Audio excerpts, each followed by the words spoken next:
presentación, aunque a Javier yo creo que lo conoce todo el mundo, pero bueno, repaso así de manera breve. Javier nació en Barcelona en el año 63. Es escritor y profesor universitario, doctor en filosofía y profesor en ciencias políticas en la Universidad Abat Oliba. Pertenece a la llamada Escuela Tomista de Barcelona, que aglutina un conjunto de discípulos del que fuera catedrático de Metafísica de la Universidad de Barcelona, el doctor Francisco Canals Vedano. Javier ha sido cofundador de Somatemps, del que ha sido mucho tiempo presidente. También es impulsor del Club Empel, un local de reunión en Barcelona, donde aunamos todos aquellos que aman lo propio y desean conocer mejor nuestras raíces, nuestra historia y nuestro patrimonio. Ha colaborado en revistas y diarios digitales junto a otros profesores y lleva el canal de YouTube Peregrinos en la Distopía. Ha publicado libros desmitificando el relato del nacionalismo catalán y, por otro lado, en su ámbito de estudio sociológico y antropológico. Yo he contado 21 libros, no sé si me he dejado alguno, como autor único, y una treintena en colaboración con otros autores, así como autor de más de un centenar de artículos en revistas científicas. Entre sus últimas obras destacan Protestantismo, Historia oculta e impacto en el mundo contemporáneo, Eso no estaba en mi libro de Historia del Carlismo, Eso no estaba en mi libro de Historia de la Revolución Rusa, Eso no estaba en mi libro de la Historia de Cataluña, La Constitución incumplida y Los descontrolados de Compañía. La conferencia de hoy se titula Mitos y manipulaciones del origen del catalanismo, en la que expondrá sus principales tesis de su último libro, El origen del catalanismo, que lo tenemos aquí. Está a la venta, si alguien quiere luego comprarlo, Javier amablemente se lo dedicará. Venga, Javier. Vamos allá. Muchas gracias a Vicente, muchas gracias al presidente Rafa Molina y a los asistentes en estos días complejos de julio y más un viernes. Bien, yo al contrario que Manuel Acosta voy a aprovechar la excusa de una conferencia para presentar el libro. Y además en algunas de las cuestiones que él ha apuntado y de las respuestas que él va poniendo, es que la cosa también se va hilando y tiene profunda relación. De hecho, hago una confesión previa, este es el primero, si Dios me da salud y vida y energía suficiente, de una trilogía. Este primer libro es el origen del catalanismo, porque cuando uno se adentra en estas cuestiones, y hoy intentaré simplemente inspirarles a ver si les convenzo de que compren el libro, bueno, se da cuenta que las matrices psicológicas, políticas, las categorías que se van creando, luego se van a ir repitiendo. Entonces, del origen al catalanismo tendría que dar lugar a otro libro, que es cómo ese catalanismo, que a veces se sublima en forma de integrismo y que rápidamente derivó en la democracia cristiana, muy especialmente en Cataluña, muy especialmente en Vascongadas, bajo formas de nacionalismo, y en el resto de España, bajo formas de lo que luego sería la CEDA, y será un libro que tratará la dictadura de Primo de Rivera, la República y los inicios de la Guerra Civil, y luego otro tipo de catalanismo que de repente, o una continuidad de este catalanismo, que en el tardofranquismo y la transición de repente se convierte en ese entusiasta de la democracia, como ha dicho Manuel Acosta, y entendía la democracia como ese abrazo del oso a lo que sería el socialismo, a través de los cristianos del socialismo, jesuitas, cosas que hemos visto, que algunos se las hemos vivido por edad, pero en el fondo ya están en el seno de la primera matriz del catalanismo, el origen del catalanismo.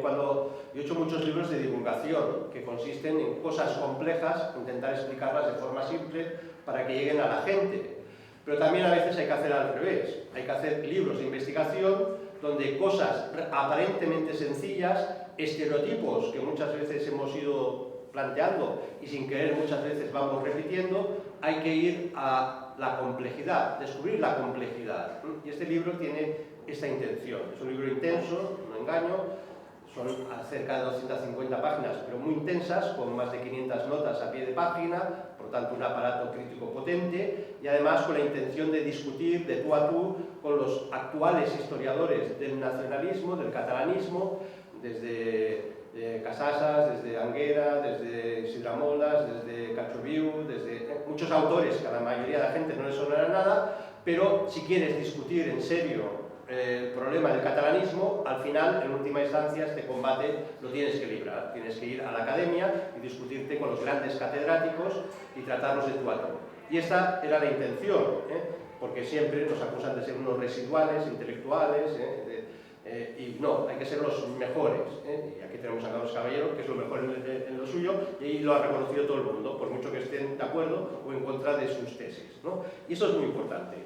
Entonces, este libro es fruto de muchas lecturas, de muchos años y de muchas sorpresas que uno se va encontrando. La primera gran sorpresa la podemos encontrar en historiadores como Anguera, profundamente, por cierto, anticarlista, tirando a anarquista, pero también profundamente anticatalanista, y suelta, ya está, ha fallecido, pero suelto en un momento, escribe, qué raro, nadie todavía ha explicado todavía cómo se pasa de ese sentimiento de catalanidad que aparece en el siglo XIX, a mediados, primera parte del siglo XIX, que era pues, un amor a lo propio, un amor a la lengua, un amor a las costumbres, un folclorismo, cómo se pasa de repente a un movimiento político, que va a ser primero catalanismo y rapidísimamente nacionalismo. Dice, esto nadie lo ha explicado. Eso es lo que yo en el libro llamo, y subtitulo el libro, Polémicas católicas en su génesis y su primera transfiguración, que es lo que creo que nadie ha explicado todavía, cómo de un movimiento, insisto, folclorista, que no querían meterse en política, que rechazaban toda inquietud política, ¡pum!, se da el salto misterioso a lo que será catalanismo, insisto, rápidamente nacionalismo. Historiadores de peso actuales, Massot, Jordi Massot, llega a decir, a afirmar algo sorprendente. Dice, aunque pueda parecer extraño, aún no tenemos una historia como Dios manda del nacionalismo catalán. Fíjense, el nacionalismo es omnipresente políticamente, es una influencia brutal, parece que va a destruir España, y este movimiento tan poderoso, tan potente, resulta que todavía nadie se ha preocupado en hacer una historia realmente seria, crítica, sobre el nacionalismo. Claro que lo han intentado, pero de forma muy torticera. Colominas, Agustí Colominas, que lo conocimos porque estaba metido en el procés y cobrando un pastón por hacer relato nacionalista, pero es un historiador académico. Él, bueno, intenta explicar el catalanismo como una conjunción de los grandes derrotados de la restauración a finales del último tercio del XIX, brevemente, porque luego lo utilizaré como argumentario. En España llega la Primera República, eso va a ser el desastre de los desastres, cuando ha caído Isabel II, Primera Madre de Saboya, la Primera República, en medio de la guerra carlista, en medio de los problemas con Cuba, parece que España está hiperconvulsionada y el régimen revolucionario se da un autogolpe de Estado, golpe de Pavía, que entra ahí en el Congreso con la Guardia Civil, es decir, bueno, para que no ganen los carlistas la guerra, pues aquí acabamos con la Primera República y bueno, traemos al heredero de aquella reina que odiábamos todos, que era Isabel II. Por tanto, es un contubernio que yo creo que es muy interesante si tenemos la capacidad de trasladarlo a nuestro régimen del 78, donde hay muchos parámetros muy parecidos, donde, también lo ha apuntado Manuel Acosta, el régimen va a cambiar y mucha gente, de repente, que parecía que era del régimen, vamos a aceptar un consenso, a pesar de que signifique sacrificar muchas cosas. Pues bueno, Agustí Colominas dice, el catalanismo es el fruto de una fusión entre republicanos y carlistas. Bueno, esto no se aguanta por ningún lado, sí que hay que puntualizar las cosas, pero así dicho así no. ¿Y por qué? Porque el catalanismo en sí mismo, Colominas es consciente, y muchos autores, que luego citaré algunos, son conscientes, el catalanismo era un movimiento absolutamente minoritario. Más aún, era un movimiento absolutamente barcelonés. más aún, era un movimiento de la burguesía de Barcelona. Por lo tanto, ¿cómo representar a la nación catalana, a Cataluña, un movimiento tan pequeño? Y entonces, para justificar la populosidad del catalanismo, pues Colomines recurre a este truquillo, pero no cuadra, la cosa no cuadra. Hay también intentos torticeros de reconstruir la historia del nacionalismo de los propios nacionalistas. El primer nacionalista político, a mi entender, es Enric Prat de la Riba, es uno de los cofundadores de la Lliga Regionalista, que es el primer gran partido catalanista. Sería, en analogía a lo que hemos vivido algunos, la Convergencia y Unión, y Prat de la Riba, con todo morro, dice en su obra La nacionalidad catalana, dice: ¿cuándo empezó el catalanismo, el nacionalismo? Dice: empezó cuando yo di una conferencia, entonces en 1897, su conferencia del hecho de la nacionalidad catalana. Entonces aquí arranca, hombre, muy egótico, ¿no? Pero es así, En cambio, por otro lado, encontramos que en la época de Franco, sorprendentemente, no hay historias del nacionalismo. Se escriben en el exilio, gentes que han estado en Esquerra Republicana, en el Estat Català, pero son muy retorcidas, muy resentidas, muy distorsionadas, evidentemente. En cambio, el régimen franquista no le preocupó mucho estudiar el catalanismo, y esto es otra gran sorpresa. Como mucho, la obra más consistente, que es muy flojucha, es de un falangista, García Venero, que hace una historia del catalanismo, y bueno, incluso no hace pupa, o sea, que casi te caen simpáticos. Que un falangista escriba sobre el catalanismo y que te caigan simpáticos es porque todavía estaba esa idea de que los grandes hombres de la Lliga se habían pasado al bando nacional, Cambó, Josep Pla, y por tanto, y esto es como muy curioso, ¿no?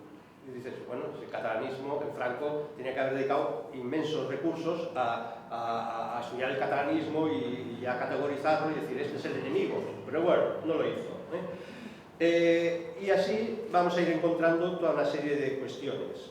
Berenguera, este autor que he citado, dice una cosa tremenda y creo que es muy verdadera. Dice: la miseria historiográfica sobre el catalanismo la ejemplifica el hecho que el mejor manual sobre la historia del catalanismo y su origen está en el resumen de la historia del catalanismo de Antoni Rovira i Virgili, escrita en 1936. Es un relato, un microrelato, es un resumen.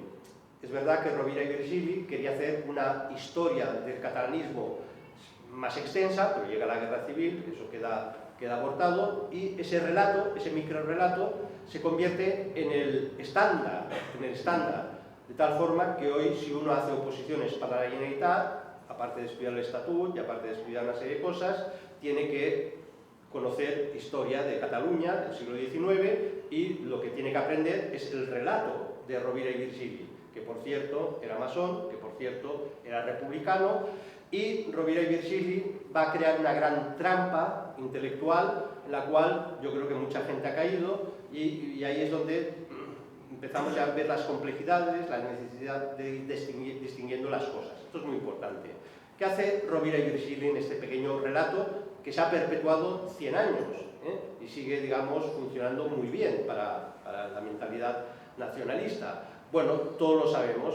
Remonta, en 1936, remonta para atrás 100 años y dice, todo empezó en 1830 con la poesía de Aribau, la gran poesía de Aribau en catalán. Esto es un absurdo, lo pone ahí porque le interesa a Rovira i Virgili hacer creer a la gente que el catalanismo es algo puramente revolucionario, puramente de izquierdas, puramente republicano, y que en todo caso hay un catalanismo conservador, pero tienen que ir todos juntos, tiene que ir integrado. La clave del catalanismo, si representa a Cataluña, pues es que tiene que haber catalanes de izquierdas, y republicanos y catalanistas conservadores. Pero él lo que va haciendo es como crear una historia de equilibrio, pero no es así. Entonces mete ahí a Bonaventura Aribau, su Oda a la Patria, que, como sabemos, es la única, casi única poesía que escribe en catalán. Sabemos que que Aribau era masón, que era era liberal, monárquico liberal, y se forró de pasta en Madrid y además escribió una gramática castellana, y además en la introducción dice que no hay que enseñar el catalán porque eso, y este es el padre de la Renaixença, ¿no? Bueno, y por otro lado mete juntos a Milà i Fontanals, Rubillós, maestro Milà i Fontanals de Marcelino Méndez y Playo, pero no dice nada, no le pone adjetivo, cuando sabemos que Milà i Fontanals era de esos folcloristas, gran entusiasta de estudiar la lengua catalana, pero siempre escribía en castellano, y además dice, sí, es una sorpresa, un poco extraño que escribiera en castellano, pero aquí está el padre de la Renaixença del catalán. Pero lo que no dice es que era partidario va a ser partidario de la Unión Católica, que veremos que es el instrumento de la Restauración para que los católicos liberales tengan un peso muy fuerte político dentro del sistema de la Restauración y además enfrentados al mundo tradicionalista, carlista, legitimista, integrista, pero esto se lo calla, ¿no? Como diciendo, bueno, aquí había unos estudiosos de la lengua, luego aparecen los Juegos Florales, entonces mezcla que los Juegos Florales eran convocados por el obispo, al menos el de Barcelona, por el obispo de Barcelona, que eran, digamos, muy denunciados por literatos anticlericales, porque se dedicaban a un catalán muy medievalístico, por decirlo de alguna forma, y además por medio estaba, que lo conoces muy bien, Rafa, Víctor Balaguer, y Víctor Balaguer, entonces queda todo así, mezclado.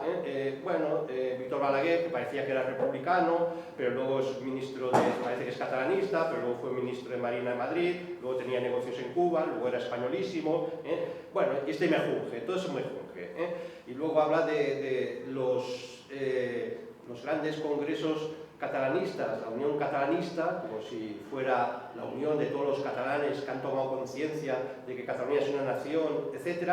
En el fondo, la Unión Catalanista es un encuentro de catalanistas conservadores, de ámbitos ya clericales, pero también de republicanos como Valentí Almirall, que además estos congresos, que los plantea como el catalanismo está avanzando, está creando el relato, estamos despertando, el pueblo catalán está despertando, la nación catalana está despertando, pero entre ellos se llevaban a matar, se peleaban hasta lo indecible, había constantes crisis, etc. El gran congreso de la lengua catalana, que acabó a tortas, porque empezaron a discutir ¿cómo le llamamos? ¿Abecedari o becerolas? Y entonces ya no se pusieron de acuerdo, acabaron a tortas y clausuraron el congreso. Y todo era así, una detrás de otra. En los congresos catalanistas acababan todos peleados, porque Valentí Almirall, que era republicano, decía, ay, yo quiero ser presidente. Y unos jovencitos, Prat de la Riba, estará Cambó, decían, no, que estos son republicanos y son anticlericales. Bueno, y todo acababa mal. Pero tú lees la historia y parece que todo funciona muy bien. Habla de los coros de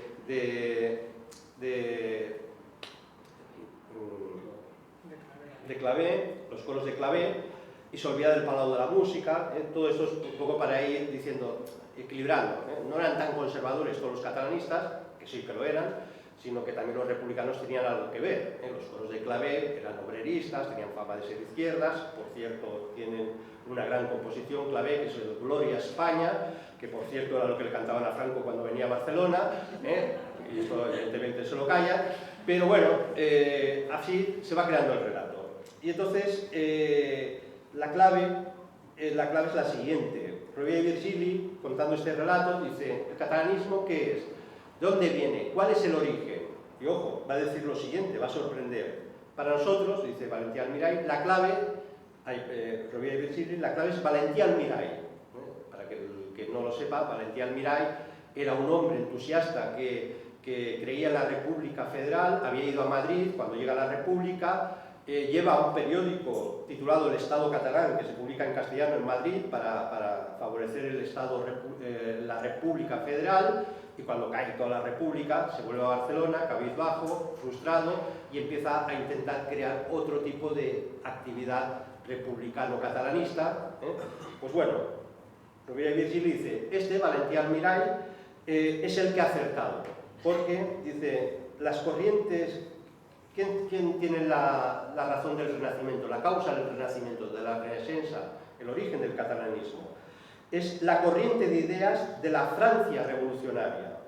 que suscitó nuestro renacimiento, obrando no directamente a través de las Cortes de Cádiz, sino a través del movimiento romántico. Esto es tremendo, lo dicen varias obras, Rovira y Virgili. ¿Dónde está el origen del catalanismo? ¿Está en Cataluña? ¿Está en la Cataluña profunda? No, esos son carlistas. Está en las ideas de la República Francesa que traen los soldados napoleónicos, a los cuales había que enfrentarse, pero esas ideas, ahí está el origen. Y se cuela a través del romanticismo. ¿Cuál es el problema del romanticismo? Que todo el lenguaje romántico es un lenguaje medievalizante, medieval, arcaico, simbólico, pero no es la historia real, no es la tradición real, sino que era una forma en toda Europa de reconfigurar las naciones, la legitimidad de naciones, fruto de la gran Revolución Francesa, que había destruido toda la estructura vieja de Europa, empezando a salir naciones, y había que crear un relato, y eso es lo que hace el romanticismo. Por lo tanto, el romanticismo es profundamente revolucionario, pero que fue utilizado y embaucó a muchos clérigos y eclesiásticos catalanes que veían en esas ideas, en ese lenguaje, en esas filosofías historicistas que iban llegando, el alma del pueblo, en sus leyes, en su lengua, esto lo hay que conservar, todo esto que contagia a toda Europa, que provoca la unificación de Italia, por tanto la expulsión del Papa de los Estados Pontificios, bueno, Revolución Bélgica, un proceso revolucionario, Prusia, todo esto agita toda la Europa del XIX, pero cuando llega aquí va a calar. Y va a calar en esa rama del catalanismo conservador que externamente parece que es católico. Y aquí vienen las complejidades y los matices, son muy importantes. El romanticismo influye tanto que cuando llega Prat de la Riba, que escribe una de las Biblias, hay como 3 o 4 Biblias del nacionalismo catalán, lo regionalisme de Mañé i Flaquer, lo catalanisme de Valentí Almirall, la nacionalitat catalana de Prat de la Riba y la tradició catalana de Torras y Valles, un poco con el espectro desde la más izquierda a lo más católico, ¿no? Pues Prat de la Riba, en la nacionalidad catalana, cuando quiere explicar lo que es el nacionalismo, la nacionalidad catalana, la nación catalana, no tiene palabras y tiene que utilizar una palabra alemana que es el Volksgeist, el espíritu del pueblo, porque él mismo no sabe ni cómo traducirla. Esto nos indica claramente cómo estaba influyendo el romanticismo en esas mentes. Pero Prat de la Riba, que he leído cosas de él que no tienen nada que ver con lo que era, no era tradicionalista y era carlista y era... No, esto no tiene nada que ver, no lo he dicho, pero en la historiografía actual lo denuncia Zelaida Cal, uno de los grandes compiladores de lo que es el nacionalismo, y además no creo que sea muy nacionalista precisamente.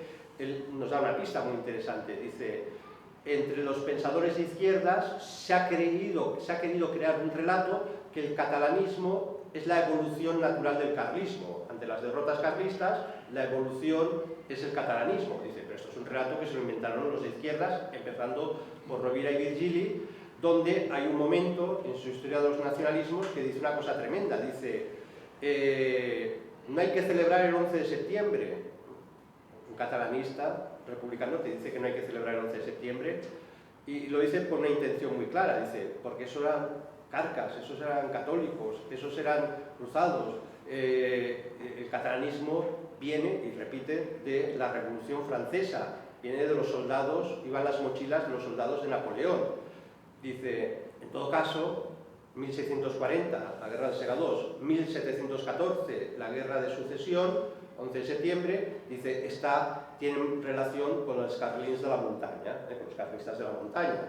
¿Y esto por qué lo dice? Para decir, no, fuera los carlistas, el catalanismo es revolucionarios, republicanos, federalistas, con conservadores católico-liberales que aceptan como mucho el régimen de la Restauración, pero que desprecian a los carlistas. Vamos a evitarles su tentación, ¿no? Y entonces, dicho esto, Prat de la Riba se ve muy claro lo que piensa.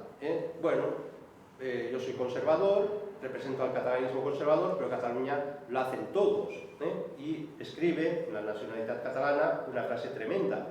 Dice, una Cataluña libre podrá ser uniformista, centralizadora, democrática, absolutista, católica, librepensadora, unitaria, federal, individualista, estatista, autonomista, imperialista, sin dejar de ser catalana. Esto es, lo importante es que sea Cataluña. Da igual que sea de izquierda, de ultraizquierda, que sea católico, que sea... Da igual, es un mejunje. La Lliga venía un poco la idea de la Lliga, lo liga todo, lo junta todo. Igual que hay convergencia y unión, la idea de convergencia es que aquí converge todo. Pueden haber abortistas, católicos, pueden haber feministas, puede haber misóginos. Aquí lo importante es que seamos todos catalanes. El batiburrillo, el cóctel. Esta idea va a diferenciarse mucho de una idea que transmite otro catalanista, pero en otro sentido muy diferente, que es Torras y Valles, que llegará a ser el patriarca espiritual de Cataluña. Pero Torras y Valles, a él se le atribuye la frase «Cataluña será cristiana o no será», todavía en Montserrat, en el claustro, de forma enorme está ahí escrita, «Cataluña será cristiana o no será», firmado Torras y Valles, aunque Torras y Valles nunca dijo esta frase, no es de Torras y Valles, es de Bofill Matas, un joven que digamos, reconfigura ese catalanismo católico y bueno, lo medio cristianiza cuando es demasiado liberal para que no se note. Y entonces digo que esta frase es tremenda porque unos 70 años después, en una conferencia de Jordi Pujol en el Ayuntamiento de Barcelona, en 1982, Jordi Pujol también repite exactamente, se notaba que había leído y estaba empapado de Prat de la Riba, porque dice, Cataluña puede ser de izquierdas, puede ser de derechas, puede ser católica, puede ser cristiana, puede ser agnóstica, Cataluña puede ser de todo, lo importante es que sea Cataluña. Bueno, entonces aquí vemos que ya hay como dos catalanismos conservadores, uno que poco a poco irá abandonando este barco, que será el de Torras y Valles. El libro lo acabo con una especie de catalanismo que no fue, porque Torras y Valles, cuando escribe la tradición catalana, ya habla de regionalismo y habla de catalanismo, en su mente era Cataluña se está secularizando, necesitamos una pastoral, será lo que se llamará la pastoral catalanista, y ahora explicaré en qué consiste, para regenerar esa vieja cristiandad medieval que fue Cataluña. Pero para eso cuenta con una gente, con unos hombres, con unos jóvenes que él irá formando, pero estos jóvenes tomarán otro sendero y al servicio de la burguesía fundarán la Lliga y desarrollarán un catalanismo malminorista, posibilista, capaz de pactar con los gobiernos de Madrid cuando hacen leyes anticatólicas, gentes que había formado en el ámbito católico el propio Torras y Valles. Esto por un lado. Entonces encontramos una gran paradoja. Catalanismo, una rama muy pequeña, muy poco efectiva, republicana, de Valentí Almirall, enseguida se agota. La fuerza política es de Prat de la Riba y la Lliga regionalista, y teniendo en cuenta, son muy conscientes que la Lliga le votan los católicos. Y luego intentaré explicar por qué los católicos, cuando en Cataluña, y daré datos muy sorprendentes, todavía el catolicismo militante fuerte es tradicionalista, es carlista, el clero es carlista, veremos que los obispos no, son católico-liberales y a favor del régimen de la Restauración, y luego los seminaristas, les cuento, que los seminarios eran hervideros de carlistas y los obispos no sabían cómo poder sofocar esa especie de sublevación que se estaba produciendo en los seminarios de Cataluña. Y entonces esto lleva a una paradoja. La Lliga es un partido liberal, es un partido no católico, pero sabe que le votan católicos. Y esto lo reconoce Sterlich, al que lo conozcan, es un personaje absolutamente fascinante. Había sido carlista de joven, de repente, de la noche a la mañana, se hace republicano, luego llega a Cataluña y se hace catalanista, y empieza a trabajar con Cambó, se convierte en la mano derecha de Cambó, y en época de la dictadura de Primo de Rivera escribe una reflexión viendo las contradicciones de la Lliga. Los católicos nos pedían que la Lliga fuera confesionalmente católica, pero no quisimos, pero nos votaban los católicos, entonces ¿qué pasa? Bueno, y este personaje catalanista, cuando llega la guerra civil, se pasa a Franco, al servicio de inteligencia de Franco, y luego acabó trabajando para la UNESCO por mandato directo de Franco. Bueno, todos esos personajes, estas vías, aprovecho para decir que este libro es de personajes, es de cómo psicológicamente los personajes cambian, transmutan, como lo hemos vivido también nosotros, gentes y familias de Cataluña absolutamente franquistas, a la noche a la mañana eran de Convergencia, y como esos que llevaban a los hijos a los jesuitas de Caspe, luego resultaba que los hijos eran comunistas y anticlericales, y había que justificarlo. Bueno, todo esto es muy apasionante y se ven estos personajes. Francisco Canals, que fue maestro mío, y creo que este libro también es una continuación de esas claves que nos dio Canals cuando algunos éramos muy jovencitos, universitarios. Bueno, el libro intenta completar lo que Canals dejó ahí en latencia, ¿no? Y entonces Canals avisaba que esto iba a traer un drama espiritual, como también ha dicho Manuel Acosta, respondiendo a la pregunta: hombre, si Cataluña está como está, algo ha tenido que pasar. Si la Iglesia dice que estaba muy bien con la democracia y tal, y la democracia resulta que nadie va a misa, pues algo pasa, ¿no? Esto es evidente. Canals decía, y dice algo que yo creo que nos abre la puerta a entender el drama del catalanismo. Escribe: de aquí, debido a esta extraña mezcla, este catalanismo eclesiástico que va germinando, como ahora iré brevemente relatando, pero que luego sobrevive a la guerra civil. Hemos de pensar que muchísimos curas catalanistas fueron asesinados en Cataluña por ser curas, pero acabada la guerra ya estaban yendo contra Franco y haciendo un catalanismo político e intentando erosionar al régimen del cual les habían salvado, lo cual es dramático, ¿no? Y entonces, ¿esto qué dice Canals? De aquí, la insoportable deformación de la conciencia histórica a la que estamos actualmente sometidos. Él hablaba de ese progresismo eclesiástico brutal después del Vaticano II, sobre todo en los años 80, en la transición, que vimos como la Iglesia, o parte de la Iglesia, se volvía loca y hacía unos juicios absolutamente desatinados. Insoportable deformación de la conciencia histórica a la que estamos actualmente sometidos por la política nacionalista, en tantas dimensiones culturales, secundada por la acción de influyentes sectores eclesiásticos. Esto se denunciaba en los años 80, pero hemos visto todos en el procés, cuando se votaba en el Bundesversammlung, como muchas veces las urnas estaban en los altares de las iglesias de los pueblos y los campanarios tenían su estelada. Por tanto, si no hubiera sido por el catalanismo eclesial, esto del procés hubiera ido por otros derroteros muchísimo más debilitados y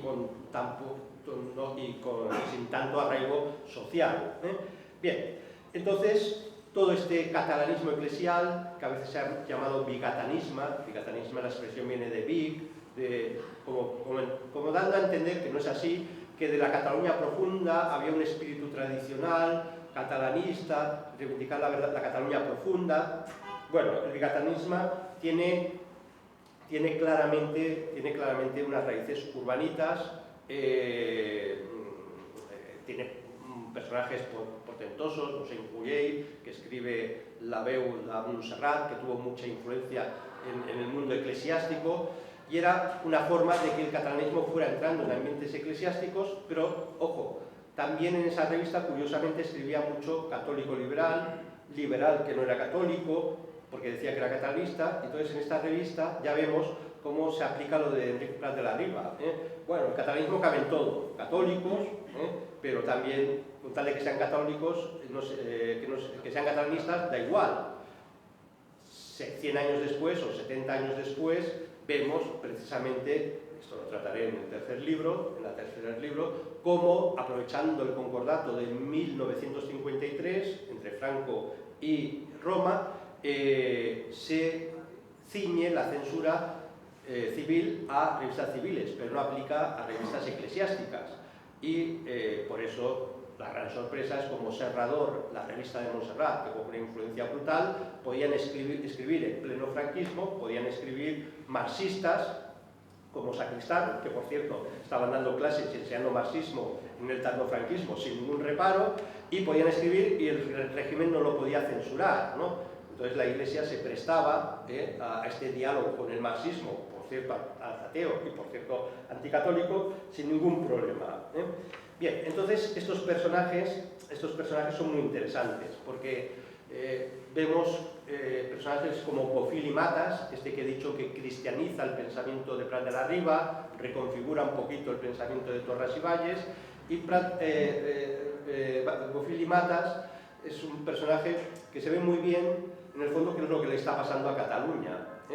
Hemos dicho que el contexto es el hundimiento de la República, el fin de la Tercera Guerra Carlista, la restauración, igual que tuvimos aquí una restauración con Juan Carlos I, pues la restauración de la descendencia de Isabel II, y de repente, bueno, aparecen muchos personajes que vienen de la Cataluña profunda, parece que son bigatans, pero hay que considerarlos muy bien. Bofill y Matas, su padre ha sido un combatiente carlista, pero en vez de irse al exilio, como otros muchos, se viene a Barcelona, se convierte en un pequeño burgués. Su hijo, todavía de jovencito, queda como ese espíritu de los ideales del padre, y cuando llega a Barcelona la trata de la ciudad, de los pecados, y que nos va a contaminar y nos pervierte, pero bueno, ya se acomoda la burguesía catalana, empieza a conocer lo que serán los cuadros del futuro catalanismo, empieza a contactar con la burguesía, y al final se convierte en un admirador de Barcelona, en un gran catalanista con una capacidad de recristianizar o darle esa cobertura cristiana al catalanismo, pero luego de la Lliga, cuando ve que la Lliga se pacta con Madrid, por los gobiernos de Madrid, y se va derechizando, él entra el afán de no, nosotros tenemos que ser más progresistas, empieza a hacerse progresista y hace una escisión, la acción catalanista, esta escisión luego será la acción catalanista republicana, de esa gente se encontrará con este masón, Rovira y Virgili, que hemos citado, y después este catalanismo acabará en Esquerra Republicana. Fijémonos cómo de unos ideales tradicionalistas de joven, de repente ese paso por Barcelona, la burguesía, el espíritu tal, va llevando necesariamente al pensamiento de izquierdas más revolucionario, republicano y profundamente anticlerical. De eso recojo varios ejemplos de estos itinerarios vitales, que creo que son muy importantes. Y esto lo digo por un motivo, porque Bofill y Matas ha descubierto Barcelona. Los catalanistas descubren Barcelona. Prat de la Riba, que intentan su relato decir, no, la Cataluña, el Volga, la Cataluña, el pueblo entró en Barcelona y en referencia al Segadors y tal, bueno, una especie de místicas que no vayan a ningún lado, pero bueno, le cuadra, pero en el fondo ellos tienen una admiración por Barcelona. Escribe Prat de la Riba. Esto lo digo porque el relato dice, el catalanismo es la evolución del carlismo. El carlismo ocupaba la Cataluña profunda y Barcelona no. Barcelona es como la Tabarnia. Esto además yo estudio en el libro la evolución electoral, y lo que ahora tenemos como Tabarnia era donde estaba el catalanismo, porque era urbanita, industrial, donde había burguesía, allí era donde estaba el catalanismo. Y entonces Prat dice de Barcelona, dice una cosa brutal, dice, esta gran Barcelona que todos los catalanes, doquiera que hayamos nacido, amamos como la madre de nuestro espíritu, Barcelona es el pilar, es lo que nos es esto, redimirá Cataluña. La redención de Cataluña no viene por el carlismo, que es la Cataluña profunda y despreciable y que hay que acabar con ella, sino que viene de Barcelona, que es la que va a redimir. Irá creciendo, claro, esto se escribe cuando todos los capitales de la guerra carlista están llegando a Barcelona, capitales de Cuba que están llegando a Barcelona, capitales de Filipinas, cuando se pierde Cuba y Filipinas, están llegando a Barcelona, y eso permite esa hermosura que se le ensanche modernista, con esa riqueza impresionante. Claro, comparado con Madrid, Barcelona era espectacular, ¿no? Entonces, esto es lo que va a mover la historia, y se queda sin ningún problema. Y dice una cosa súper significativa para entender el catalanismo. Dice, Barcelona irá creciendo hasta cambiar el centro de gravedad de la masa ibérica. Todo tiene que pivotar en torno a toda España, en torno a Barcelona, ya no Madrid, son unos desgraciados provincianos, no. Aquí está la modernidad. Y sigue. Contra las estériles elucubraciones idealistas de los discípulos madrileños de la Escuela de ¿Qué quiere decir? Muy interesante. Contra los librecambistas, porque porque en Madrid todos eran librecambistas. ¿Y por qué eran librecambistas? Cuando se estudia la masonería, se ha hecho alguna referencia y alguna pregunta, hay dos fidelidades, una la francesa, que domina especialmente en Cataluña, y otra la inglesa, que domina en Madrid, y como la City, la Bolsa de Madrid, de Londres, ha financiado la guerra contra la guerra carlista, ha financiado a los liberales, hay que pagar ese precio. Haber derrotado a los carlistas ha significado mucho dinero, se le debe a Inglaterra. Inglaterra exige el libre cambio. Y el libre cambio, ¿a quién afecta? A la industria catalana, porque si de repente el textil catalán tiene que competir con el textil inglés, estamos perdidos, Y entonces de ahí el proteccionismo, Podemos ver cómo poco a poco todo esto va encajando. Es complejo, pero tiene todo un encaje que es brutal. Y por eso la admiración por Barcelona. En este sentido, y reforzando un poco la tesis que propone en el libro, Anguera, que hemos citado, dice que en los grandes congresos catalanistas, que por cierto, cuando se celebraron a finales del 19, no se enteraba nadie, porque eran pues 20, 40, 60, muy poquitos, el propio Anguera dice, se hacía un simulacro. ¿Quién acudía? Gente de Barcelona, pero como veraneaba a lo mejor uno en Vic, decía que era el representante de Vic, como otro veraneaba en Igualada, decía que era el representante de Igualada, con lo cual parecía que se habían reunido de todas las comarcas de Cataluña, pero en realidad todos eran de Barcelona. Casasas, que estudia los dirigentes catalanistas entre 1900 y 1915, concluye: el marco de estos es urbano. Casi todos los líderes catalanistas son barceloneses, son de Barcelona. Por tanto, esto yo creo que es como muy interesante. Bien, el catalanismo tiene una versión regionalista que también es muy interesante, muy brevemente.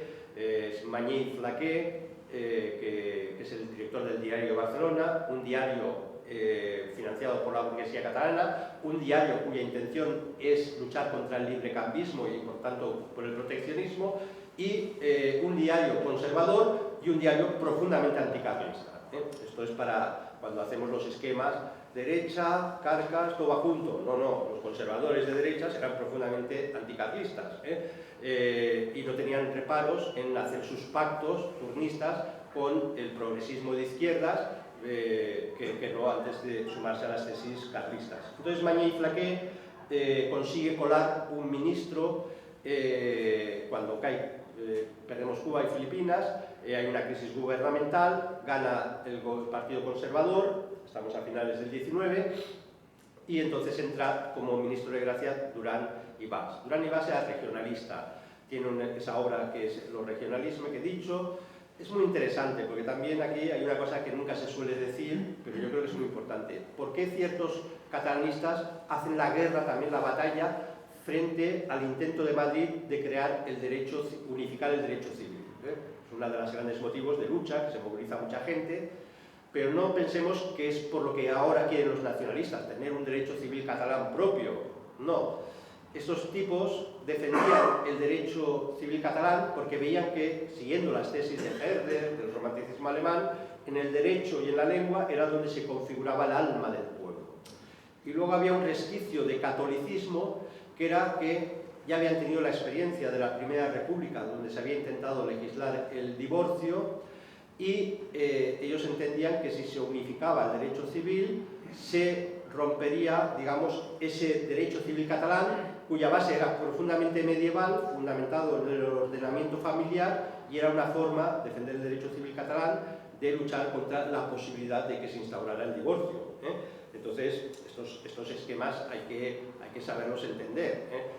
Y doy muchas pistas porque las cosas, insisto, son muy complejas. Al principio el catalanismo católico se enfada con el catalanismo republicano de Valentín y Almirall, porque Valentín y Almirall quiere que el Centre Català se haga una conferencia sobre el darwinismo, y los otros que todavía son católicos dicen: esto de Darwin es una herejía. Entonces se oponen, pues hay una pelea, otra escisión, luego tienen que volver a unirse, todo es así. Hay unos trasfondos, a mi entender, que son muy, muy importantes. Entonces, siguiendo un poco, intentando avanzar,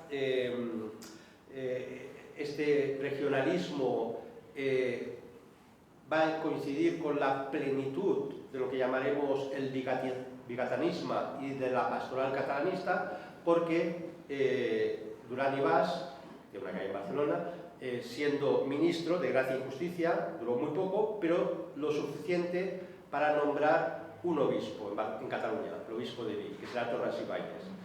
Y entonces digo esto porque es muy interesante, porque eso corresponde a unas maniobras para intentar que los obispos sean catalanistas. De hecho, se conserva la carta que Duran i Bas escribe a Torras y Bages como futuro obispo de Vic y dice: sobre todo me tiene que garantizar usted que es monárquico, en sentido liberal, que está a favor de la monarquía liberal y que usted no es carlista, lo dice explícitamente. Entonces dice: no se preocupen, que yo estoy a favor del poder constituido. Entonces le nombramos obispo. ¿Y esto por qué lo digo? Porque el catalanismo eclesiástico que ha llegado hasta nuestros días no se entendería sin esta política entre el ministro de Gracia y Justicia, porque por concordato todavía de 1851 los obispos no se nombran. Roma puede cantar misa y puede, nunca mejor dicho, y puede decir lo que quiera, pero el obispo lo nombra el ministro de Gracia y Justicia y por tanto, si no lo firma, ese obispo no va a ser. Entonces, ¿qué pasa en Cataluña? Ya encontramos que hay un movimiento para conseguir que los obispos sean anticarlistas, sean antitradicionalistas y acepten el régimen de la Restauración. Y vamos a encontrar situaciones muy curiosas. La Unión Catalanista, esa que he dicho que participa Menéndez Pelayo y esos primeros catalanistas culturales. ¿Qué es la Unión Catalanista? Es un proyecto, volvamos a imaginar, la República, un desastre, las guerras cantonales, la tercera guerra carlista, el régimen se va a defender dándose un autogolpe, crea la Restauración, un régimen turnista donde a veces gobernará el Partido Conservador Liberal y a veces el Partido Conservador Progresista. Le hace PP, PSOE, exactamente lo mismo, no hemos cambiado el estereotipo. Pero el régimen, este nuevo régimen, se encuentra que los católicos, de verdad, los católicos recios no quieren participar en el régimen, con lo cual el régimen se tambalea. Entonces hay que convencer a los católicos de que se integren en el Partido Conservador, igual que en la transición intentaron que los católicos votaran a la UCD primero y después a PP, y bueno, ya sabemos cómo ha ido la cosa, ¿no? Y entonces este esfuerzo esta estrategia que va a desarrollar es la Unión Catalanista del régimen para traerse el voto catalanista. Es Menéndez Pidal, cuyo mano derecha será Menéndez y Pelayo, y entonces se inicia la Unión Catalanista con un discurso ¿qué esperáis? Dirigido literalmente a las honradas masas carlistas, para que se integren en el régimen. Es como si llegara aquí la transición, el año 78, la Constitución, y de repente todos los obispos dijeran: tenemos que conseguir que los católicos aceptéis a Juan Carlos y aceptéis la democracia y aceptéis todo. Y claro, si te dicen todos los obispos, pues muchos católicos dirán: bueno, vale, luego te vendrá lo que te ha venido, y el Día del Orgullo Gay, y los transgéneros, y bueno, la farándula. Bueno, ya lo sabemos. Claro, aquí había una traición, pero esta traición se va pergeñando. Entonces, en Cataluña, esto se logra, insisto, con estrategias de obispos que crean la pastoral catalanista. El primero que la crea, curiosamente, es un gaditano, un andaluz, es el que crea la pastoral catalanista. Manda narices, es el obispo Urquinaona, al cual tenemos dedicado una plaza, que odio, porque Urquinaona es un obispo que de repente entiende muy bien, lee muy bien los tiempos, tengo que congraciarme con el poder constituido, con la monarquía liberal, se encuentra que a diferencia de otras partes de España, como también se ha dicho, excepto Vascongadas y Cataluña, igual el catolicismo es más acepta mejor el régimen, pero en Cataluña y Vascongadas el clero es profundamente carlista, profundamente tradicionalista y profundamente intransigente. Y entonces Urquinaona monta la pastoral catalanista con la excusa de ir sometiendo a las fuerzas que hemos dicho tradicionalistas, que se concentraban en la revista popular de Sardá y Salvain, autor del Liberalismo es pecado, que explica un poco también la trama y las dificultades que tienen por parte del obispo Urquinaona para impedir que salga este texto, el Correo Catalán, que es el periódico carlista por excelencia, y luego las agrupaciones católicas, sobre todo la Juventud Católica, que está estructurada en Cataluña, dominada y controlada, sobre todo en Barcelona, por los carlistas. Y el obispo de Urquinaona pues empieza una labor de desgaste, de ir intentando censurarlos, de unas batallas brutales. Las batallas son tan brutales, para que nos entendamos, que el obispo de Barcelona recibía cartas anónimas de sus curas, de sus sacerdotes, diciendo: señor obispo, estamos convencidos que por ser liberal se va a condenar, que sepa que rezamos por su alma. ¿No? Claro, al final se ponía súper nervioso y amenaza con acabar con la Juventud Católica y acabar con la revista Popular, que está sometida a censura eclesiástica, y con el Correo Catalán, que estaba sometido a censura eclesiástica. Bueno, hasta tal punto que el nuevo nuncio que ha aterrizado por ahí, Rampola, dice: no se metan líos, que esto va a acabar en la Cuarta Guerra Carlista. Y entonces, bueno, y este es Urquinaona. Urquinaona tiene una mano derecha, que es Morgadas, que es un gran conspirador, un hombre de la Restauración, 100%, pero consigue que le nombren obispo de Vic, y a su vez él conseguirá luego que le suceda a Torras y Bages. Ese bigatanismo es muy potente. Se suma Vilamitjana, que es el obispo de Tarragona, y cada uno va creando su mística. Montserratismo, el montserratismo es una creación de Urquinaona, que se cante el Virolai, es una composición de Millet, del Orfeo Català, por tanto del mundo catalanista, el pobre Mossèn Cinto Verdaguer escribe tal, pero hemos de pensar que esta estética de las banderas, las barbatinas, es una cosa súper reciente, fruto de esta pastoral. Morgadas crea el mito y la mística de Ripoll, el bressol de Cataluña, y entonces aquí es donde nació Cataluña. Vamos a restaurar el monasterio de Ripoll, que por cierto las bullangas de 1835 lo habían expulsado a los monjes, se había derruido, pero bueno, y se crea un mito. Está enterrado Morgadas ahí, están teóricamente los condes enterrados, los ataúdes de los condes de Barcelona y de Cataluña en general, pero que no es verdad, porque en 1835 las bullangas cogieron los esto y los tiraron, y lo poco que se recuperó, llegó en 1936, cogieron y los tiraron al río. O sea, que lo que hay ahí es absolutamente un Disney Cat, ¿no? Nunca mejor dicho, es una cosa... Pero bueno, todos estos obispos son los que intentan dominar a ese clero brutal. Para cumplir con la hora, hemos de pensar que, para que hagan un pequeño ejemplo que no estoy engañando, por eso es una investigación, porque basa los datos. En 1884 el clero de Barcelona está Urquinaona mandando, está enfrentado a muerte con el Correo Catalán, cuyo director es Llauder, que era un tío muy potente, y entonces Llauder siempre está, bueno, se hacían jugarretas entre el obispo y él. Bueno, entonces hay un momento que el clero de Barcelona le quiere hacer un homenaje a Llauder por su gran labor por la cristiandad, por la difusión de la prensa católica. En Barcelona en ese momento hay unos 800 sacerdotes, firman el acto de apoyo a Llauder, 745 o así, prácticamente de 800, casi 750 firman un apoyo. Por tanto, o son carlistas, o son claramente tradicionalistas, o son intransigentes, o son muy simpatizantes, pero lo que no quieren ser es de los católicos liberales. ¿Qué hace Urquinaona? Apoya la Unión Católica, ese movimiento que hemos dicho, y quiere que se imponga en Barcelona, y aquí hay una lucha para que no se imponga. La revista de Mossèn Cullell, La Veu de Montserrat, que es catalanista, dice: los católicos tenemos que sumarnos a la Unión Católica. Oiga, pues esto es de Madrid, son estas cosas tan absolutamente brutales.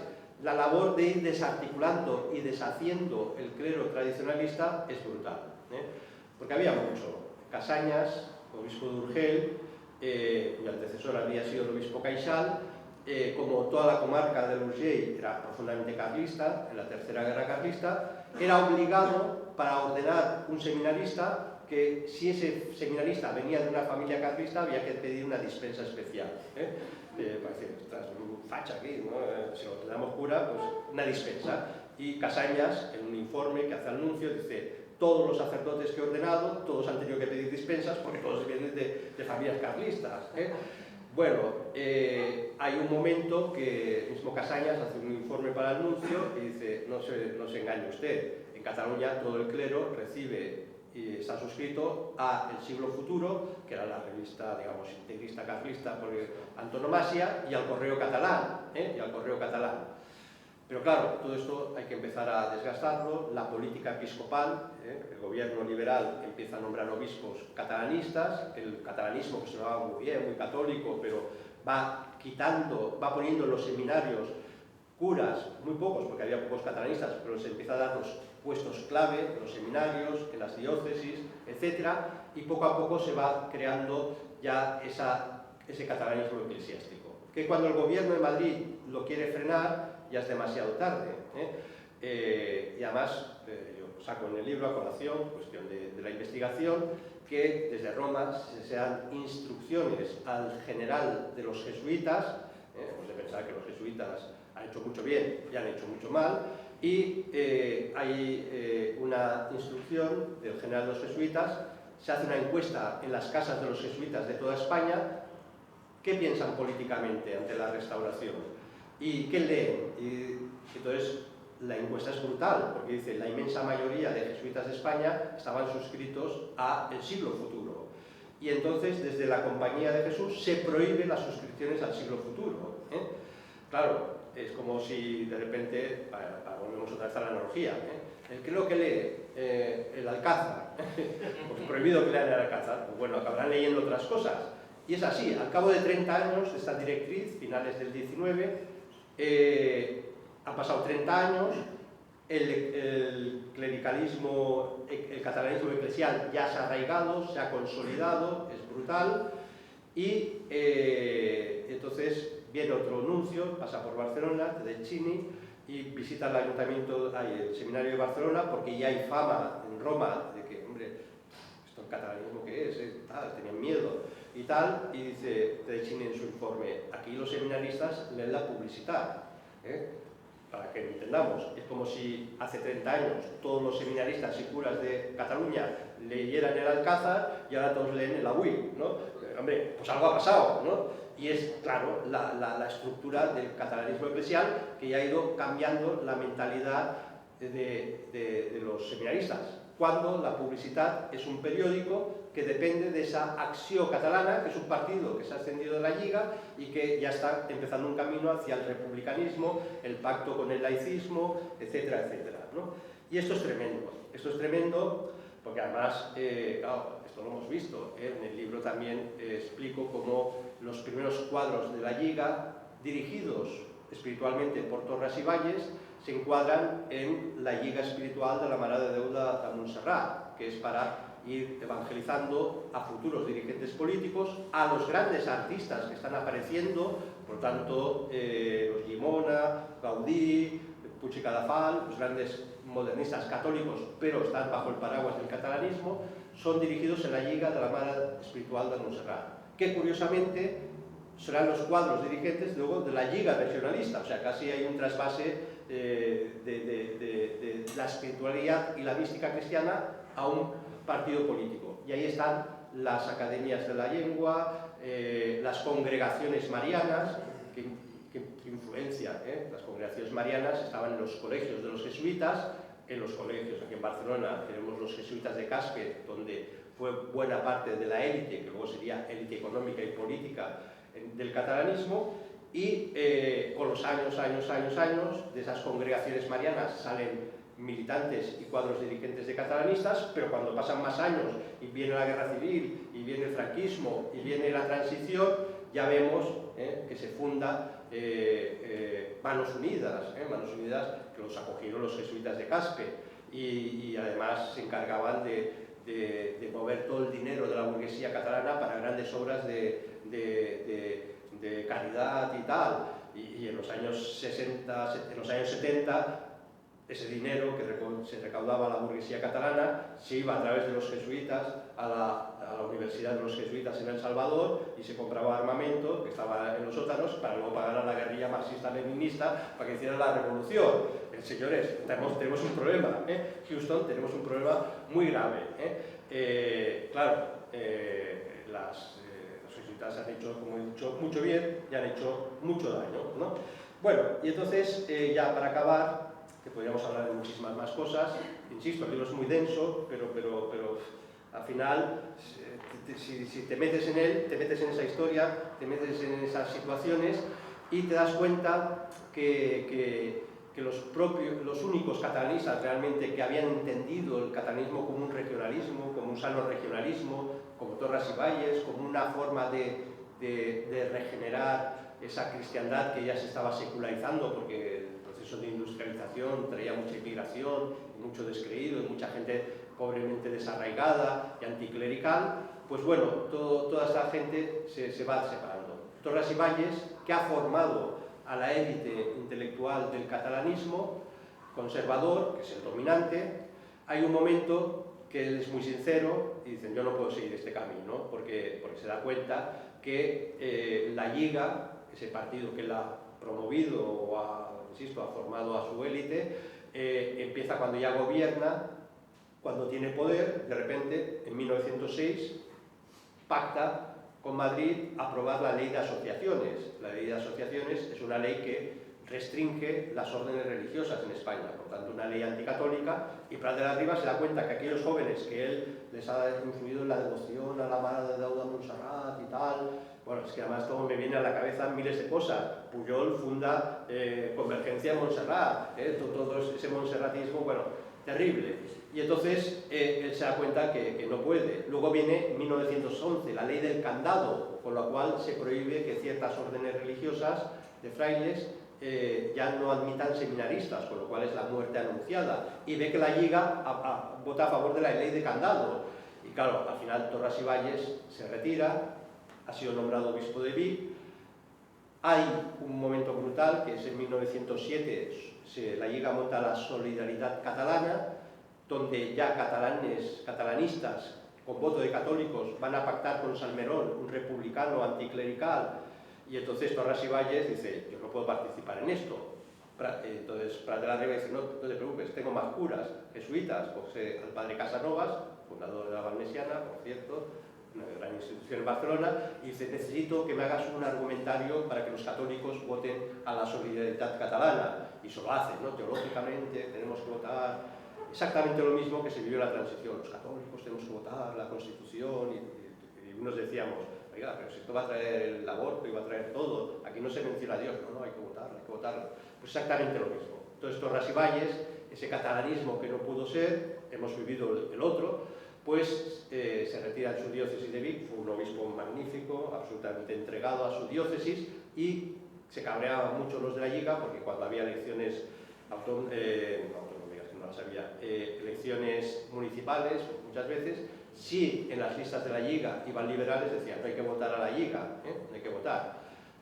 Ya cuando muere Torras y Valles, poco antes de morir, esto es un testimonio de un señor, un gran conocido en el ambiente tradicionalista de Barcelona, José Vives Urià, que me contaba personalmente que él a su vez había oído a un señor mayor, siendo mayor había oído de joven a un señor mayor, que se movía en los círculos de Torras y Valles y le decía esta misteriosa frase, dice, aquellos que más maltraté son los únicos que al final estuvieron conmigo al final. ¿En referencia a qué? Pues a los tradicionalistas. Él, como parte de esa pastoral catalanista, había maltratado a los carlistas, pero a la hora de verdad todos los catalanistas se habían vuelto contra él y los únicos que le seguían, porque era un obispo realmente católico, pues fueron los carlistas. Pues con esto es mi pobre presentación y muchas gracias.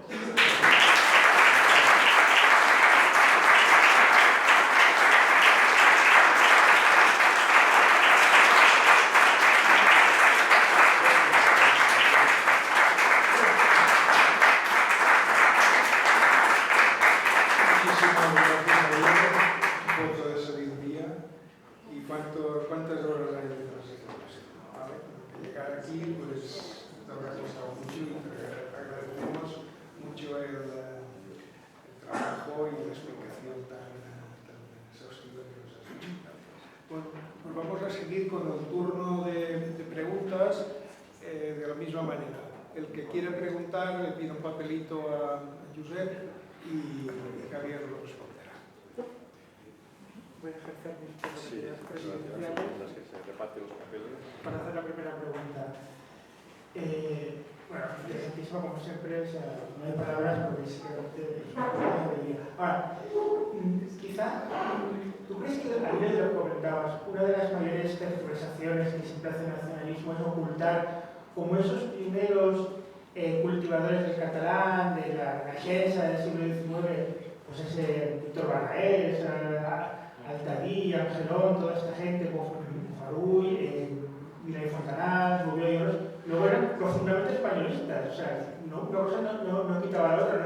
Dedicaban poemas a la bandera española, exaltaban a los soldados españoles de Marruecos, a los de Cuba, un patriotismo inmenso, y eso se oculta, ¿no? Otros te lo presentan como si fueran, eran como si fueran nacionalistas catalanes, y eso también es una gran tergiversación. ¿Qué opinas? Sí, eso lo tenemos que tener muy claro. Durante el siglo XIX ser catalanista no era ser antiespañolista, sino más bien solía ir bastante de la mano. Entre otras cosas porque toda la burguesía catalana estaba creando los grandes entramados de la sociedad civil, que llamamos, los Ateneos, el del Treball, que era fomento del trabajo nacional referido a España, no nacionalista, como ahora nos lo quieren hacer creer. Bueno, y entonces cuando se invaden los alemanes las Marianas y se pierden las Marianas, en Barcelona todas las entidades catalanistas montan una manifestación españolista defendiendo tal. Hasta tal punto es tan brutal que había un bar en Barcelona que era el norteamericano, cuando perdemos Cuba y Filipinas, y hay otra manifestación, entonces tienen que quitarlo del norte porque solo ponen americano, porque si no le quemaban el bar. Y entonces esta hilación es muy importante.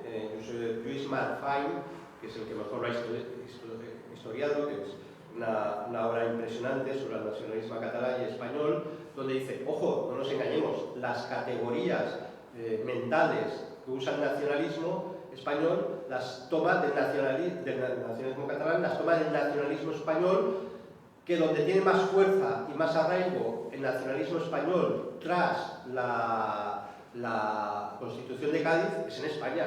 Por eso Balaguer, los grandes cantos a las guerras de Marruecos, bueno, los voluntarios catalanes, Rubiós y cantos y poemas en catalán exaltando la españolidad. Y todo es así, va de la mano, misterioso.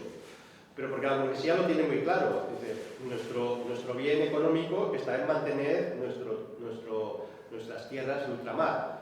¿Cuándo gira la cosa? En 1898 hay un cambio radical, periódicos catalanistas, asociaciones catalanistas cambian incluso hasta el nombre de la cabecera y se vuelve el Autonomista, un periódico que se llamaba regionalista, de repente se vuelve el Autonomista, con una clara connotación, empiezan los odios contra España, que en el fondo se traduce en lo siguiente: la burguesía se da cuenta de que el Estado ha fallado y eso es una pérdida brutal en orden de influencia económico, etc. Si no tenemos Cuba, si no tenemos Filipinas, hemos de pensar que Cuba era el 25% del PIB español de la época.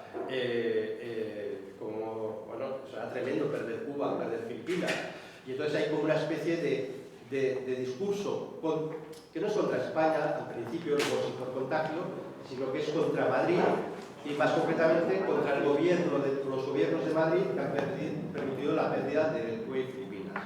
Y por eso, Prat de la Riba, cuando escribe la nacionalidad catalana, él no descarta, la escribe ya después, en 1906, pero todavía dice, bueno, vamos a hacer el imperialismo, el imperialismo que es catalán, es que nosotros, los catalanes, vamos a dirigir al Estado español, somos el Estado español, o sea, los republicanos federales decían, España es una nación con muchos estados, Prat de la Riba le da la vuelta, hay un Estado con muchas nacionalidades.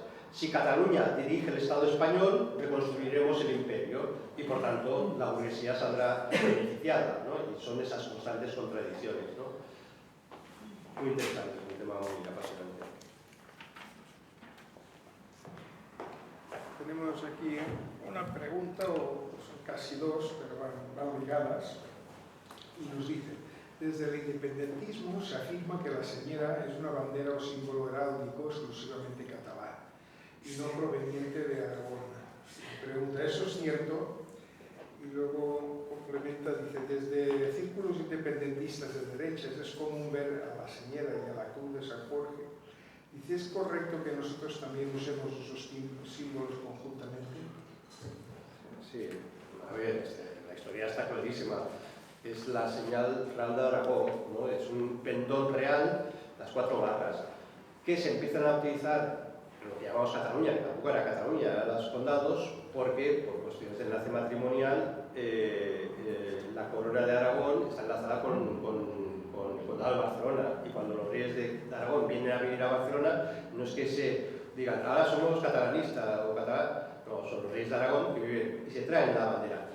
Hay muchas historias de manipulaciones, porque en Gerona, en la catedral, hay una tumba con las 4 barras y dicen, esto ya viene de viene del 900 y tal. No, estos son, digamos, son tumbas que se repintan ya con los trastámar aquí y tal, porque ya se habían acostumbrado. De hecho, la bandera catalana no se utiliza, porque no se utilizaban las banderas. Estamos hasta que no hay un testigo, bueno, un historiador que dice, la primera vez que se empiezan a ver banderas catalanas así, en tela, y muchas es en el tren que va subiendo hasta Ripoll para inaugurar la restauración de Ripoll con el obispo Morgadas, pero porque ya se ha creado esa estética, pero el uso de la bandera catalana tal. Propiamente, claro, la de San Jordi es la de la Diputación, insisto, tampoco es la de Barcelona, es la de la Diputación. Usarlas hoy en día se pueden usar, yo creo que sin ningún reparo y ningún problema, pero sabiendo cuál es el origen. Lo que es absurdo es lo de la catalana aragonesa y todas estas historias, ¿no? Entonces yo creo que los elementos están ahí, son conocidos, entonces ahora el nivel de manipulación y de tontez es tal pero bueno, teniendo las nociones claras, yo creo que no hay ningún problema. Pues la última pregunta nos dice, ¿cómo contribuyó Jordi Pujol a la evolución de la patria catalana artificial? Bueno, Jordi Pujol hay que reconocer que fue un genio porque, primero, esto ya lo vio Tarradella, ¿no? Este tío es peligrosísimo. Entonces, Jordi Pujol es un personaje complejo, todavía está vivo, y no habrá juicio hasta que se muera,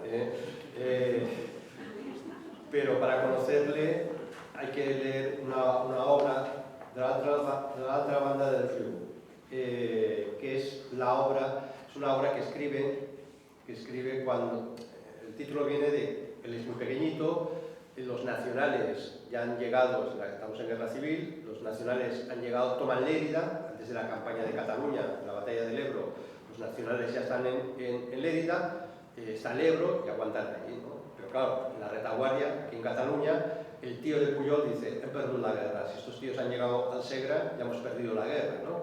Y entonces, bueno, él hace una reflexión, nos vamos a la otra banda del río, es una cosa demencial, es una cosa fantástica para estudiar psicología, ¿no? Y psiquiatría, porque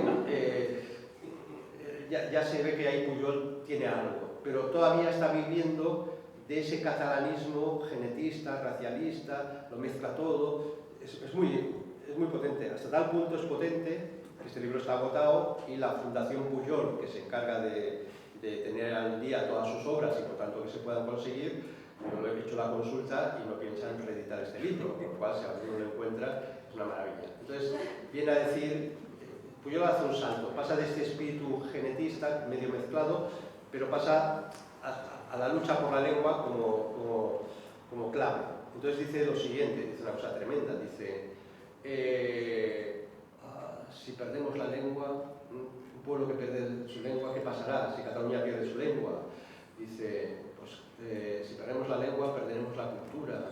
Si perdemos la cultura, perderemos la fuerza productiva. Si perdemos la fuerza productiva, cada vez seremos más pobres.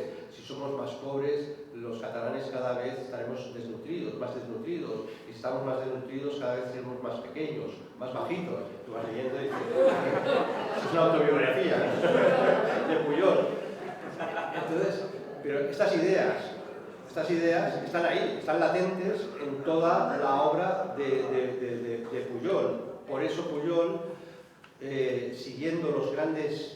Yo he hablado de un tipo de catalanismo que luego, en esa trilogía, en el segundo volumen, habrá que hablar del catalanismo pagano, racialista, que contamina también el pensamiento a los catalanistas católicos, pero eso está muy latente. Entonces, Pujol tenía una idea muy clara, ¿no? Solo puede haber Cataluña si hay catalanes, pero catalanes biológicos o o sea, es verdad que se inventa aquello de quién es catalán, el que trabaja y vive en Cataluña, ¿no? O sea, si hacemos la inversión lingüística, tendremos catalanes.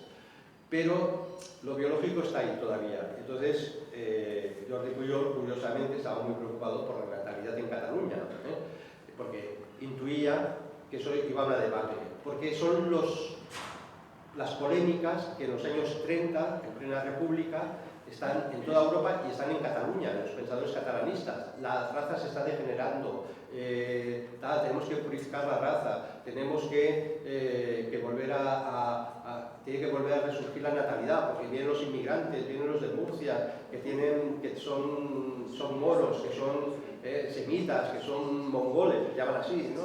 Y entonces Pujol, esto lo tenía tan interiorizado que cuando le hacían los periodistas ponían en la cachofa y tal, para hacerle preguntas, Pujol interrumpía, le preguntaba yo qué sé, sobre el IPC, y decía, bueno, ¿y usted cuándo es usted? No, el periodista.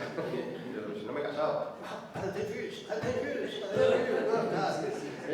Entonces, ves que esa mentalidad, que al final medio mezclada, su mujer, la madre superiora, ¿no? Los misales, esa especie ya de cutre catalanismo eclesiástico, todo mezclado y patiburrillo, que al final esto deforma, cuando las élites deforman y se degeneran y entran en estas alucinaciones, acaban creando pueblos alucinados, ¿no? Y entonces esto se acaba transmitiendo pues, a través de las consellerías de educación, y los colegios, y los profesores, y los programas, y los currículos de las asignaturas, y acabamos todos targados, que es en lo que estamos, ¿no? Entonces no sé si era la pregunta. Sí, bueno.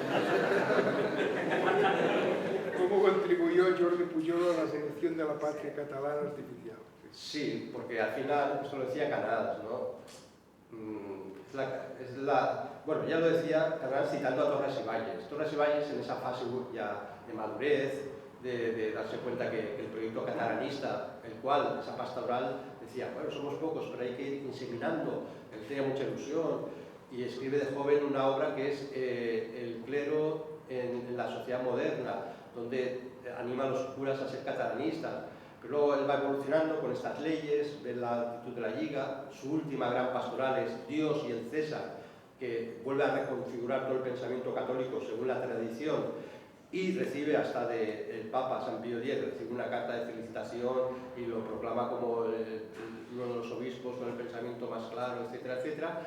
Pues bueno, este catalanismo de Torras y Valles es el que Pujol, con la pregunta que me habéis quitado. ¿Y qué decía Torras y Valles? La Cataluña real, o tenemos la Cataluña real. ¿Y cuál es? La de sus raíces, la de su tradición, y evidentemente es la tradición católica, es la tradición medieval. Por eso la tradición catalana, esta obra, recupera el pensamiento de Llull, recupera el pensamiento de San Vicente Ferrer, del tomismo, de toda la corriente de cómo se salva el tomismo en Cataluña, que se pierde en buena parte de Europa gracias a las órdenes mendicantes, y todo eso otorga un sentido al derecho, y al derecho como un derecho cristiano. Y todo esto dice, o tenemos la Cataluña real o la Cataluña del papel, que es la Cataluña artificial, es la Cataluña falsa, es la Cataluña del Estatut. No sé si me explico. La Cataluña del Estatut es absolutamente el papel, es falso, es la burocracia, y eso nunca puede sustituir un alma de un pueblo. Y si no es eso, estamos condenados a morir. Y además lo estamos viendo, porque ya catalanes casi no hay, y catalán cada vez se habla menos, y evidentemente nadie sabe la historia de Cataluña, y al final aquí hay una especie de multiculturalismo que acabará todo en un proceso de arrollamiento musulmán. O sea, volveremos al Manzor, que conquistó Barcelona, pero esta vez lo hace poniendo kioscos en las Ramblas para vender a los turistas. En Barcelona no hay catalanes, no sé si me explico, todos tenemos esa experiencia, ¿no? Una población flotante, te vas a las comarcas y ya te encuentras lo que te encuentras. Y aquí nos pregunto también, ¿qué papel ejerció Cambó durante la Guerra Civil? Bueno, Cambó es evidente, se sabe, Cambó, nada más empezar la Guerra Civil, él tiene la suerte, se han perdido las elecciones en febrero del 36 digamos, unas trampas brutales. Entonces, sueltan a Companys directamente, sin ningún proceso burocrático ni papeles, ya directamente lo ponen otra vez de presidente de la Generalitat, y luego ya va a venir en pocos meses la Guerra Civil, que a Cambó era un personaje muy curioso. Cambó era muy erótico también, entonces él le pagaba a gente para que escribiera su biografía sobre el que quería, unos años en plan, le paga, y entonces presentan a Cambó como un hombre que no estaba casado porque estaba entregado a Cataluña, un poco como Hitler, que estaba entregado a Alemania y tal. Bueno, Cambó era vivales, iba de mujeres, tomábalos y cada gente y tal. Y entonces, pero claro, él representaba el voto católico, ¿no? Y entonces, bueno, todo así disimulando, pero llega la derrota en las elecciones del 36 porque ya el catalanismo ha quedado dominado hegemónicamente por Esquerra Republicana. En un último intento desesperado por salvar los trastos, los catalanistas de la Lliga, que todavía son católicos, dicen, ¿qué queda aquí de católicos? Los carlistas. Entonces hace el Front d'Ordre, que es un poquito, pero es un fracaso electoral. Vamos a unirnos, aunque sea con los carlistas, pero vamos a resistir aquí como sea. Total, que está en la frustración, porque era muy del carácter de Cambó, y entonces coge y se va al mar Caspio, y se va ahí con su barquito y con su yate, ¿no? Y la guerra le coge fuera, porque si no, igual aquí cogen y se lo cargan. Y entonces él rapidísimamente, da instrucción que todos los cuadros dirigentes de la Lliga, los altos dirigentes, más de 100, firmen un manifiesto a favor del bando nacional y del alzamiento, ¿no? Y rápidamente, con Josep Pla, pero con muchísima gente, que en Barcelona tenemos dos calles paralelas, Bertran y Musitú, que es muy gracioso porque hay una super finca ahí en el Puget, muy cerca donde vivo, están esas dos calles, pero Bertran y Musitú era uno. Eran catalanistas que rápidamente tienen una gran capacidad para empezar a montar el servicio de inteligencia, el SINFE, del franquismo en Francia, y van creando revistas para informar de lo mala que es la República y lo bueno que es el bando nacional, y por lo tanto todos estos se hacen clarísimamente. Y la Lliga da instrucción que todos sus militantes jóvenes pasen al bando nacional, y así lo hacen muchísimos. Que curiosamente, en otras cuestiones de otras guerras, vemos que la gente huye, se exiliaba y ya no volvía, pero muchísimos catalanes sabemos que iban y rápidamente se la jugaban, pasaban por la zona nacional, por San Sebastián, y querían incorporarse en unidades, y muchos de ellos habían sido militantes de la Lliga. Y entonces, la diferencia es que cuando acaba la guerra, Cambó primero estaba enfermo de cáncer, de garganta, luego hace un mal cálculo político, él piensa que el franquismo va a durar poco y entonces prefiere mantenerse aparte. Josep Pla se integra, sabemos que ya se había integrado en la españolidad Eugeni ya hace tiempo, entonces está ahí entusiasmado. Sterlich, que digo, que ha sido la mano derecha de cuestión cultural de Cambó, pues tal, trabaja para el ayuntamiento cuando se gana la guerra, y después lo nombran delegado de España en la UNESCO, en la España de Franco. O sea, mucha gente se integra en el régimen, pero Cambó se va a Argentina y entonces ahí está esperando que el régimen dure poco, y entonces todavía tiene la ilusión que ya les había pasado con la dictadura de Primo de Rivera. Llega la dictadura, la Lliga había empujado a Primo de Rivera tal golpe y salieron a despedirle en la estación que estaba en Aragón, la calle Aragón. Bueno, unas masas de gente dirigidos por la burguesía catalana aplaudiendo a Primo de Rivera, toma el poder y tal. Bueno, luego se desilusionan. Entonces, bueno, aquí hacen el mal cálculo. Entonces, él ya muere fuera y ya está.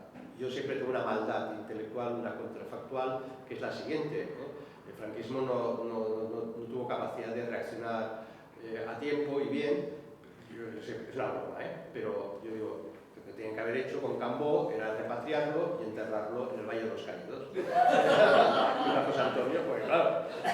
Entonces vamos, ¿quién le tosía? A ver qué hacía, ¿no? Tal. Porque claro, usted ha puesto dinero, ha puesto todo su partido, todos sus intelectuales, ha financiado todos los servicios de inteligencia del franquismo, tal, pues oye, en el Valle de los Caídos, hubiera sido fascinante, ¿no? A ver cómo lo justifican. Eso hubiera matado el catalanismo ya de por vida, ¿no? Sí. Y la otra que me dice, sí, rápidamente, dice, ¿qué importancia tuvo el catalanismo durante la época de Franco? Bueno, el catalanismo tuvo su importancia, no explícitamente, pero sí estaba en las estructuras de la Lliga se reciclaron. Cantidad de alcaldes de la Lliga pasaron a ser alcaldes franquistas. Ventosa, un gran líder de la Lliga, pues sus hijos, uno se hace falangista, otro requeté, mueren en la guerra, y entonces este gran dirigente de la Lliga, lo cuenta Fontana en su historia de los catalanes en la guerra de España, bueno, siempre se iba a los actos de los caídos, un líder de la Lliga llorando y con el brazo en alto y cantando el cançó, ¿no? Fantástico, ¿no?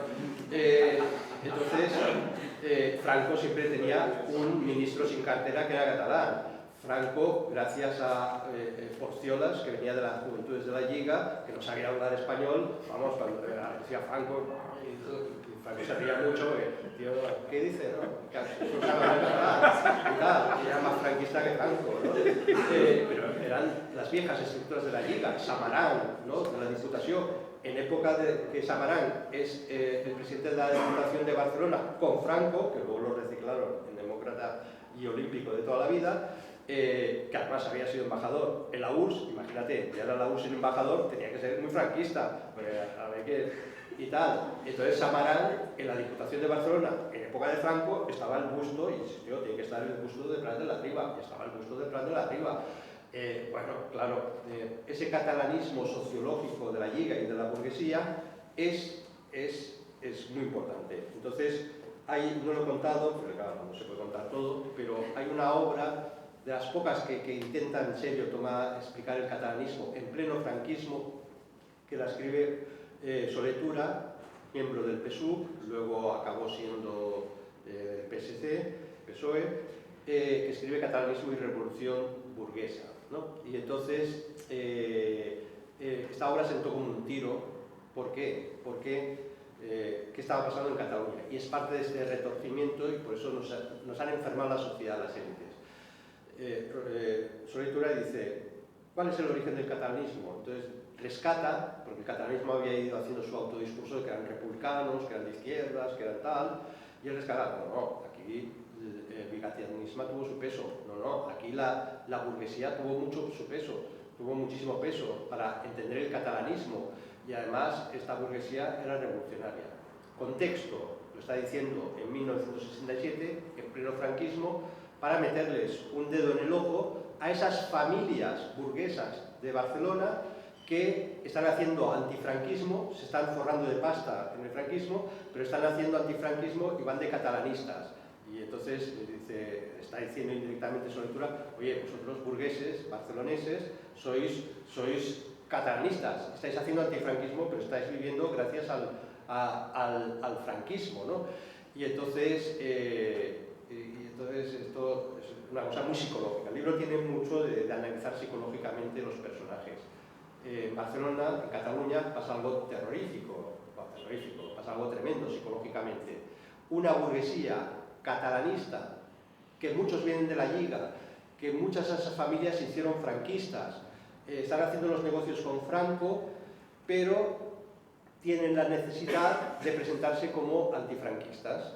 Y entonces se enorgullecen, ya sabemos que yo soy burgués, ya sé que yo mis negocios los estoy haciendo con Franco, pero mis hijos que van a la universidad, mis hijos son marxistas. Entonces, mis hijos son los auténticos, y entonces, claro, todos hemos oído, en tiempos de Franco solo los hijos iban a la universidad. Claro, y las universidades en tiempos de Franco estaban llenas de marxistas, con lo cual los marxistas eran los hijos de los ricos, no sé si me explico. Y esto sociológicamente lo sabemos, porque conocemos las familias, etc. Y entonces eso explica por qué esas élites franquistas no tienen ningún problema, esas familias, de repente en reciclarse en la democracia. Y se hacen del PSOE, y se hacen de Convergencia, y se hacen del PSUV, porque ya están en el poder, han gozado del poder, y traspasarse simplemente es un cambio de chaqueta y no les cuesta absolutamente nada. Y además saben que durante el franquismo no les puede hacer nada porque están protegidos. Siempre había una llamada, hombre, no le metas que mi hijo, yo soy del movimiento. Ribó, del Partido Comunista, su padre era el presidente de la Bolsa en tiempo de Franco, y cada vez que su hijo en la universidad le detenían por poner un cartelito contra Franco, contra lo que sea, contra el SEU, pues entonces el padre llamaba, oye, soltar a mi hijo, casi se podía ser comunista, no sé si me explico, ¿no? Esta es la perversión. Pues muchas gracias, Javier.